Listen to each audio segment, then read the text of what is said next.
वो जंगल से लकड़ियां बीनती और माँ के चूल्हे में मदद करती। एक दिन वो जंगल में लकड़ी बीनने गई थी कि तभी उसे रोने की आवाज आती है।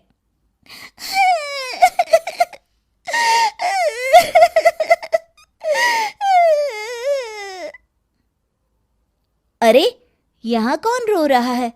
इस जंगल में भला किसी के रोने की आवाज? जरूर कोई जंगल में फंस गया होगा।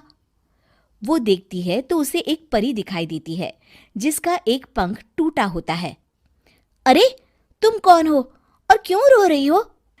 मैं परीलोक की रानी हूँ। पृथ्वीलोक में घूमने आई थी, लेकिन देखो ना, मेरे पंख ही टूट गए। अब मैं कैसे उड़ान भरूंगी? अरे, इसे जोड़ना तो आसान है। रुको, मैं अभी जोड़ देती हूँ। ये कहकर गौरी लकड़ी और रस्सी की सहायता से पंखों को जोड़ देती है। परी अपने जुड़े हुए पंखों को देखकर खुश हो जाती है और गौरी को वरदान देती है कि वो पूर्णिमा की रात किसी भी चीज को हाथ लगाएगी तो वो सोने की हो जाएगी। लेकिन गलती से अगर उसने किसी इंसान को छू लिया तो वो अगली पूर्णिमा तक सोने का ही रहेगा। गौरी घर आती है और सारी बात अपने माता पिता को बताती है। गौरी की माँ उसे कहती है, तू भी ना गौरी, सारा दिन परियों की कहानियां पढ़कर स्वप्न लोक में ही रहती है। नहीं माँ, मैं सच बोल रही हूँ। देखो, आज पूर्णिमा की रात है ना, इसलिए डर के मारे मैं कोई सामान भी नहीं छू रही हूँ। अच्छा, ऐसी बात है बिटिया रानी, तो जरा इस घड़े को हाथ लगा दे। गौरी घड़े को जैसे ही हाथ लगाती है वो सोने का हो जाता है। गौरी के माता पिता घड़े को देखकर हैरान रह जाते हैं। अगले दिन गौरी के पिता उस घड़े को सुनार के पास बेचने जाते हैं तो रास्ते में उन्हें कंचा काकी मिलती है। वो सोने का घड़ा देखकर गौरी के पिता से पूछती है, अरे गौरी के बापू, ये पीतल तो बड़ा चमक रहा है। अरे काकी, ये पीतल नहीं, सोना है, सोना। बेचने ले जा रहा हूँ। अरे, कहीं कोई लॉटरी लग गई है क्या? इतना सोना? गौरी के पिता काकी को गौरी को परी द्वारा दिए वरदान के बारे में बताते हैं। काकी गौरी के पिता की बात सुनकर सोच में पड़ जाती है और फिर अगले दिन काकी गौरी के घर आती हैं। गौरी के बापू, तुम्हारे लिए मैं एक खुशखबरी लाई हूँ। तभी गौरी की माँ पूछती है, क्या खुशखबरी है काकी? अरे, तुम्हारी बेटी का रिश्ता मैं अपने बेटे से करना चाहती हूँ। अरे, कब तक अपनी सयानी लड़की को घर पर बिठा कर रखोगी? हाँ, देखो काकी, मैं ऐसे ही व्यक्ति से अपनी बेटी की शादी कराऊंगा जो गौरी के वरदान से नहीं, उसके गुणों को समझे।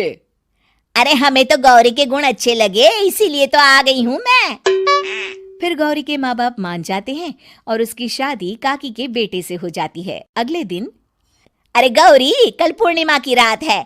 तुम्हारे पिताजी परी के वरदान के बारे में बता रहे थे, तो मैं ना कुछ चीजें रख दूंगी, जरा हाथ लगा देना। तभी गौरी का पति वहां आ जाता है और अपनी माँ से कहता है, माँ, क्या जरूरत है गौरी के वरदान को इस्तेमाल करने की? वैसे भी मेरी मेहनत से घर तो चल ही रहा है ना। और गौरी के पिता ने भी यही कहा था कि वो ऐसे ही व्यक्ति से उनकी बेटी की शादी करेंगे जो गौरी के वरदान से नहीं, उसके गुणों को समझे। अरे बस कर किताबी बातें। तेरे लिए क्या लड़कियों की कमी थी जो मैं ये किसान की बेटी घर ले आती? और सुन गौरी, कल अगर तूने सारी चीजों को सोने का नहीं किया तो मैं तुझे घर से निकाल दूंगी और अपने बेटे की दूसरी शादी करवा दूंगी, समझी?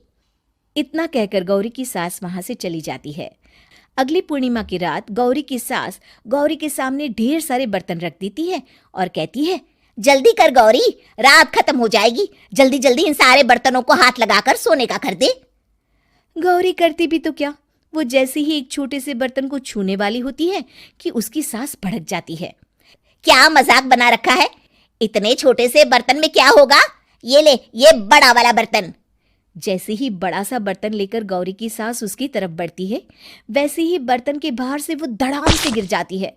सास को गिरा देख गौरी उन्हें संभालने दौड़ती है और वो सास को हाथ लगाकर कहती है, अरे सासू माँ, क्या हो गया आपको? कहीं चोट तो नहीं लगी ना? लेकिन जैसे ही वो हाथ